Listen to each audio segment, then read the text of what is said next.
Hello students. बच्चों, area theorem पर ही based कुछ क्वेश्चन और देख लेते हैं। तो इसी के सीक्वेंस में अगला है example number 47।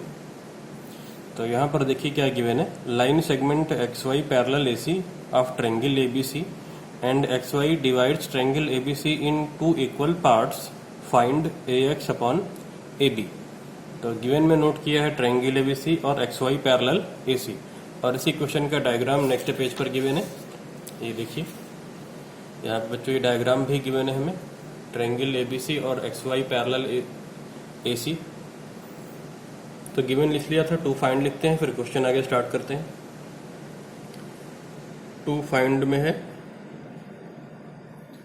A X upon A B. A X upon A B हमको फाइंड आउट करना है। फिर अगला स्टेप हो जाएगा सोल्यूशन। तो सोल्यूशन देखिए अब। तो क्या करेंगे बच्चों, यहाँ पे हम ट्रायंगल ए बी सी और एक्स बी वाई को नंबर 1 पे सिमिलर करेंगे, फिर एरिया थ्योरम यूज करेंगे। गिवन है बेटा कि ये लाइंस पैरेलल हैं और ये लाइन एक्स वाई इस ट्रायंगल को दो इक्वल पार्ट में डिवाइड करती है। मतलब अगर इसका एरिया और इसका एरिया दोनों सेम होगा, दैट इज कि अगर ये के है तो ये भी क्या हो जाएगा के। दोनों का एरिया क्या है, सेम है, सेम एरिया है दोनों का। अच्छा, एक बात गिवन में मिसिंग है, जरा इसको भी लिख लिया जाए। ट्रायंगल ए बी सी और X Y parallel A C A B A C, और तीसरा ये एरिया भी इक्वल था ना, तो ये तीसरा पार्ट भी लिख लेते हैं बच्चों यहाँ पर। तो थर्ड पार्ट यहीं पर लिखते हैं, एरिया ऑफ किस किस का एरिया इक्वल है, area of B X Y का एरिया और ए सी वाई एक्स का एरिया, या ए एक्स वाई सी का एरिया इक्वल है। दोनों का एरिया इक्वल क्यों गिवन है, क्योंकि ये लाइन ट्रायंगल को दो बराबर पार्ट में डिवाइड करती है। तो area of B X Y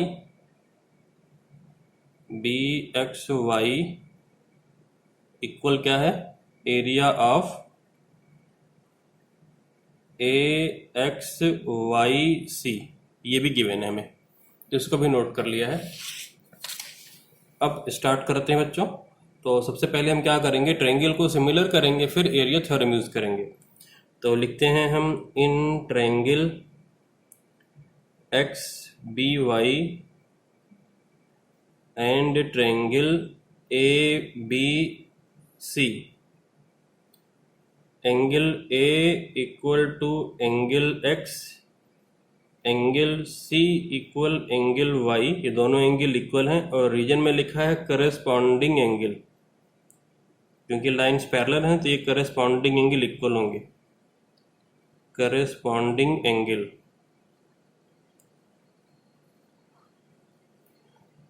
अब ट्रायंगल को सिमिलर कर दो आप। वैसे बी भी इक्वल ही है, बी दोनों में कॉमन है, लेकिन जरूरत नहीं थी तीसरे की तो शो नहीं किया। implies that triangle X B Y similar triangle A B C, criteria use किया है डबल ए। अब आप बच्चों एरिया थ्योरम यूज कर लो। तो यहाँ पे देखिए हो जाएगा एक्स बी और ये ए बी, इसका square equal to area of X B Y upon area of A B C. Triangle का एरिया उनके साइड्स के स्क्वायर के रेशियो में होता है, तो ये हमने साइड का स्क्वायर के फॉर्म में से लिख लिया है। रीजन में हमने क्या लिख दिया है, एरिया थ्योरम, एरिया थ्योरम। अब मन में ये बात आ सकती है कि सर साइड तो 3 है, कौन सी लें। तो आंसर ये है बेटा कि जिसकी जरूरत है, जरूरत ए बी वाले की थी ना, इसलिए रिलेवेंट साइड ही ली है हमने। अब एक्स बी वाई का एरिया देखो कितना है, एक्स बी वाई का एरिया के है, तो ए बी सी के कितना होगा 2k। ऐसा क्यों, क्योंकि ये लाइन ट्रायंगल को दो बराबर पार्ट में डिवाइड करती है, तो जाहिर सी बात है कि इस ट्रायंगल एक्स बी वाई के एरिया आधा होगा और ए बी सी के क्या होगा, इससे डबल होगा। तो लिखते हैं यहाँ पे एक्स बी का स्क्वायर अपॉन ए बी का square equal to K upon 2k। Reason में आप चाहो तो मेंशन कर सकते हो, area A B C equal area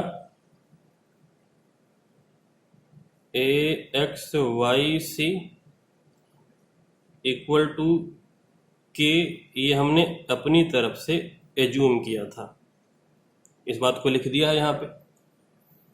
अब आगे अगला step, implies that XB square upon AB square equal to 1/2। अब दोनों का रूट ले लें बच्चों अगले स्टेप में। implies that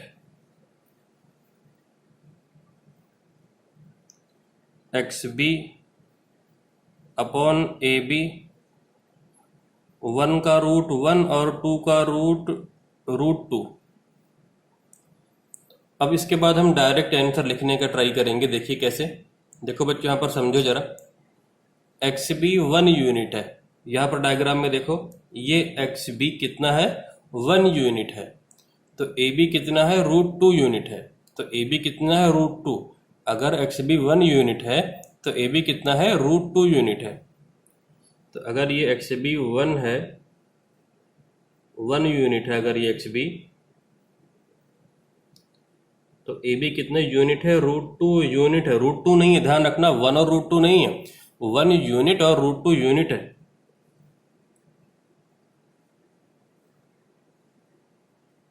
ठीक है ना, इसे आप चाहो तो K यूज करो, 1K और √2K लिखो इससे एक तरीके से आप।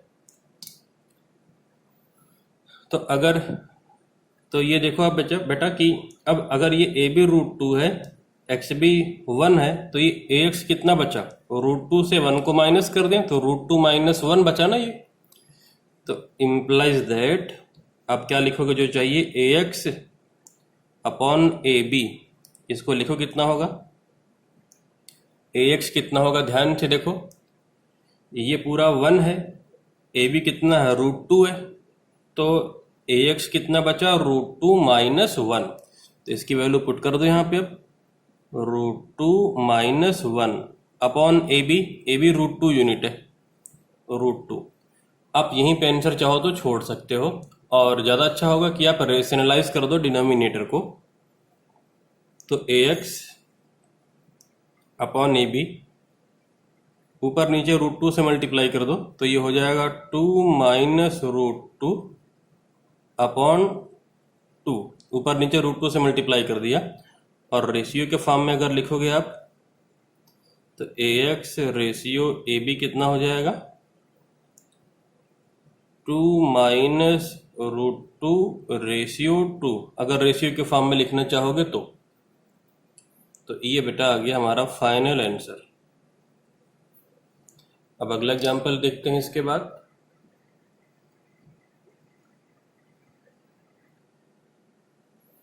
Example 48, DEF are respectively midpoints of AB, BC and CA of triangle ABC. Find the ratio of area of triangle DEF and ABC. तो गिवन में नोट करते हैं बच्चों, यहाँ पे गिवन में first point triangle ABC given है, अगला है DEF मिड पॉइंट्स गिवन है। तो D, E, F are the midpoints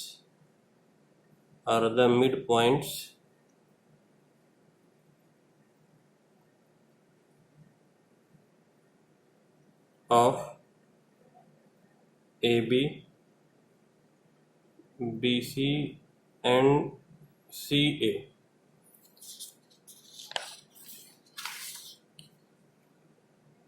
तो यहाँ पे देखिए बेटा, डायग्राम ऑलरेडी हमने ड्रॉ कर लिया है। डी मिड पॉइंट है AB का, तो सिंगल निशान लगा लिया है इक्वल के लिए। यहाँ पे E मिड पॉइंट है तो डबल से मार्किंग कर दी है। F मिड पॉइंट है तो ये ट्रिपल से इक्वल की मार्किंग कर दी है हमने। To find area DEF upon area ABC, दोनों का ये रेशियो फाइंड आउट करना है। अगला स्टेप है बच्चों सॉल्यूशन। तो यहाँ पे हम बच्चों यूज करेंगे मिड पॉइंट थ्योरम, जो हमने क्लास 9th में पढ़ी थी। तो स्टार्ट करेंगे आप। In triangle A B C D E F are the mid points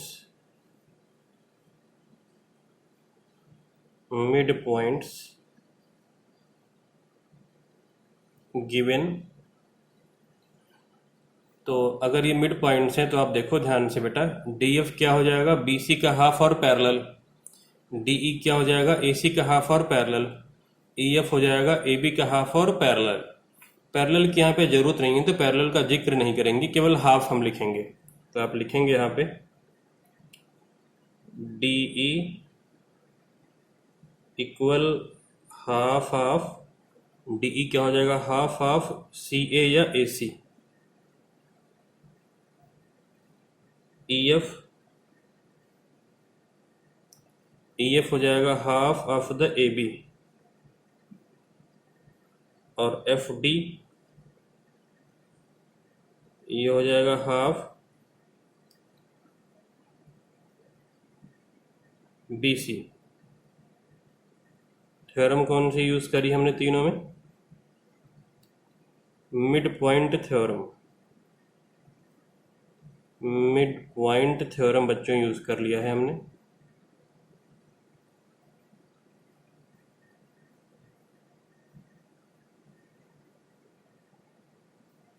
और इक्वेशन की नंबरिंग दे देते हैं, फर्स्ट इक्वेशन, सेकंड और लास्ट वाला थर्ड। अब आप देख लो जिन ट्रायंगल को सिमिलर करना है, तो in triangle D E F and triangle, अब ध्यान से देखना डी ई एफ को हम किससे सिमिलर करेंगे, नाम ऑर्डर में आना चाहिए। तो ध्यान से देखो शुरुआत कहाँ से होगा बेटा, आपको पता है यहाँ पर अगर आप ध्यान से देखो तो कि ये डी एफ और ये बी ई इक्वल हैं, पैरेलल हैं, तो एक तरीके से ये पैरेललोग्राम है। कौन, बी डी एफ ई, एक पैरेललोग्राम होगा ना, क्योंकि डी एफ बी ई के इक्वल है। सेम तरीके से ये ई एफ इस बी डी से इक्वल है।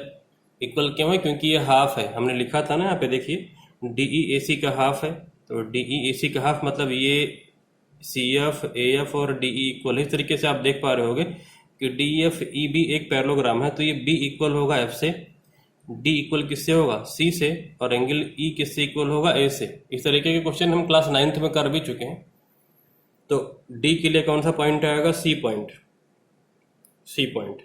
ई के लिए ए पॉइंट और एफ के लिए बी पॉइंट। तो हमने ये लिख दिया यहाँ पे। यहाँ पे आप क्या देखो क्या मिल रहा है, यहाँ पे मिल रहा है डी ई अपॉन ए सी, अगर देखो तो 1/2, E F upon A B 1/2, F D upon B C भी 1/2। तो लिखते हैं इसको हम D E upon A C equal E F upon A B equal F D upon B C equal 1/2 from equation 1 to 3, from equation 1 to 3। एक बात यहाँ पे मैं और बताना चाहूँगा बच्चों कि ट्रायंगल का नाम यहाँ से भी आप क्लियर कर सकते हो। कैसे, देखिए डीई और एसी इक्विवेलेंट है, तो डीई के सामने कौन सा पॉइंट होगा, एफ, एसी के सामने कौन सा पॉइंट होगा। अब एबीसी पॉइंट है तो ऑब्वियस सी बात है बी बचा है, तो यहाँ पे एफ बचा है, यहाँ पे बी बचा है, तो एफ के लिए बी आएगा। तो देखो एफ के लिए बी आया है। ई एफ और ए बी इक्विवेलेंट है, तो ई एफ के सामने क्या बचा, पॉइंट डी बचा, क्योंकि डी ई एफ 3 ही पॉइंट है, ए बी सी 3 पॉइंट है, तो डी के लिए पॉइंट सी आ रहा है, तो देखो डी के लिए सी लिखा। तो अगर आप यहाँ से पैरेललोग्राम नहीं जज कर पा रहे हो तो आप यहाँ से भी जज कर सकते हो कि इस पॉइंट के लिए कौन सा पॉइंट आना चाहिए। अब दोनों ट्रायंगल को आप सिमिलर कर दो, implies that triangle DEF similar triangle CAB। Criteria में क्या यूज किया है, triple S criteria. implies that area theorem आप यूज करोगे, area DEF upon area CAB equal to हो जाएगा DE square upon AC square या CA स्क्वायर, जो भी लिखना चाहो आप। रीजन में क्या मेंशन करोगे? Area theorem, area theorem.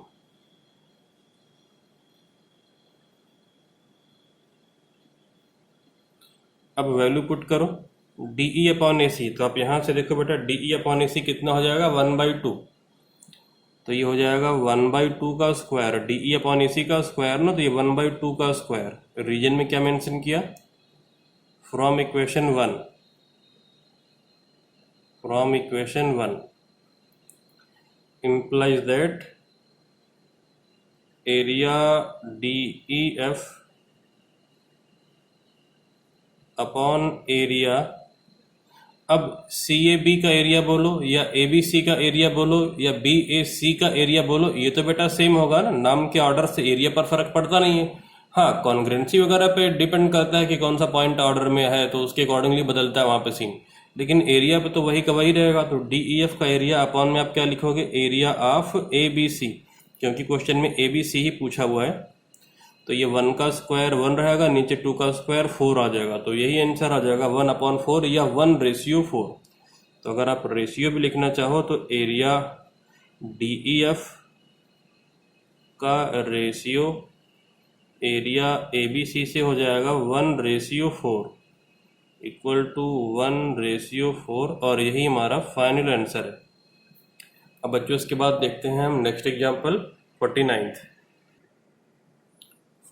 Example है, prove that the area of an equilateral triangle described on one side of a square is equal to half the area of an equilateral triangle described on one of its diagonal.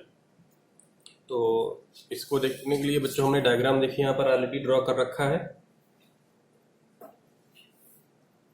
यहाँ पे square ABCD बच्चों given है और इसकी एक side पर equilateral triangle यहाँ पर गिवन है, तो मैंने इन सब पर सिंगल टिक लगा रखा है कि ये सारा इक्वल है।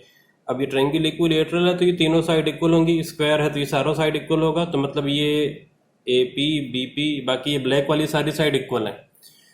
एक इक्विलेटरल ट्रायंगल इसके डायगोनल BD पर गिवन है, तो ये मैंने रेड कलर से ड्रॉ करा है और डबल का मार्किंग कर दिया है कि ये सारा साइड आपस में इक्वल है। हमको बच्चों लाना है कि जो इक्विलेटरल ट्रायंगल साइड पर बना हुआ है ये ब्लैक वाला, इसका एरिया हाफ होगा जो इक्विलेटरल ट्रायंगल डायगोनल पर बन रखा है ये रेड कलर का। तो देखिए इसे हम कैसे करेंगे।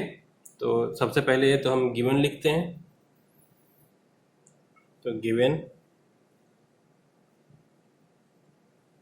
नंबर 1 स्क्वायर ABCD गिवन है, square ABCD। Second point equilateral triangle, और ये शॉर्ट में लिखा है ना EQ मतलब इक्विलेटरल ट्रायंगल, आप ध्यान रखिएगा बच्चों। Equilateral triangle ABP। Third point equilateral triangle BDQ। To proof क्या करना है?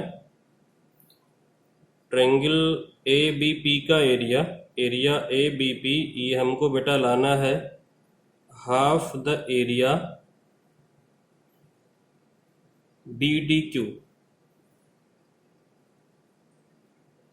हाफ लाना है हमें। अब आगे स्टार्ट करते हैं proof.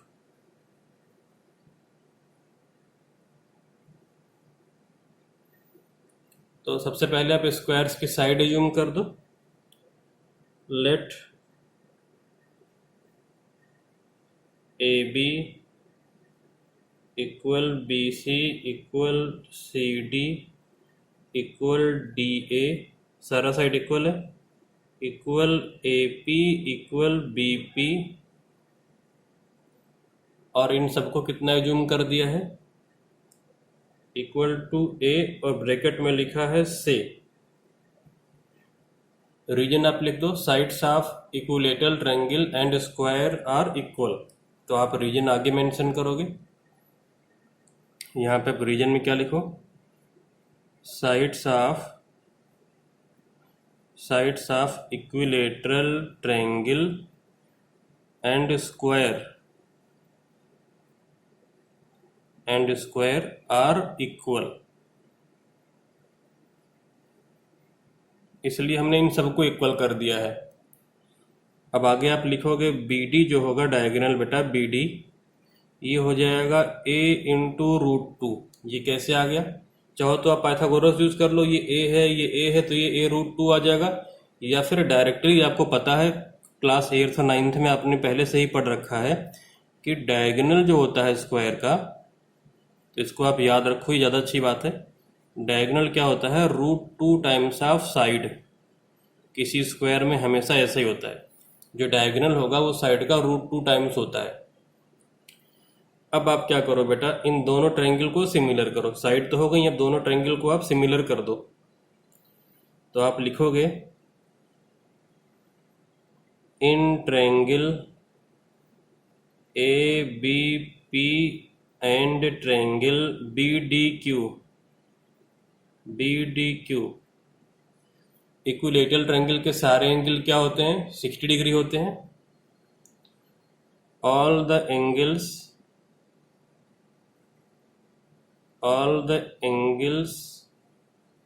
are 60 degree since both the triangles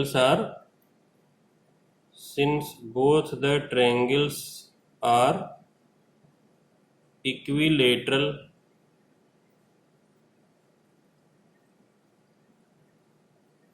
implies that triangle ABP is similar to triangle BDQ। Criteria में आप क्या लिख दो? AAA या AA, जो चाहो आप। अब इनका एरिया क्या हो जाएगा? Area ABP upon area BDQ sides के स्क्वायर के रेशियो में हो जाएगा, AB स्क्वायर अपॉन BD का स्क्वायर हो जाएगा ये। और रीजन में आप लिखो एरिया थ्योरम। एरिया थ्योरम आपने यूज करके ऐसा लिखा है। अब ये वैल्यू पुट कर दो। AB कितना है? AB है देखो A। AB यहाँ पे देखो कितना है, हमने सारा साइड A यूज किया था ना, AB BC CD D ये सारा A यूज किया था, तो AB तो A है। और BD कितना है? डायगोनल है स्क्वायर का, तो ये A √2 हो जाएगा। तो ये हो जाएगा A स्क्वायर अपॉन A √2 उसका स्क्वायर। तो ये हो जाएगा A square upon 2A square. तो A स्क्वायर से A स्क्वायर तो कैंसिल हो जाएगा। तो यहाँ पे आ जाएगा area ABP upon area BDQ equal to 1/2। Area BDQ को आप राइट में ट्रांसफर कर दो, तो एरिया ABP हो जाएगा हाफ एरिया BDQ। और यही हमको लाना था प्रूफ करके यही लाना था, हेंस प्रूव्ड। तो इस तरीके से बेटा ये क्वेश्चन फिनिश हो गया। तो आज की क्लास में एरिया थ्योरम से रिलेटेड सारी प्रॉब्लम फिनिश हो गई हैं। अब बाकी अगला कंसेप्ट बच्चों देखेंगे हम अगली क्लास में।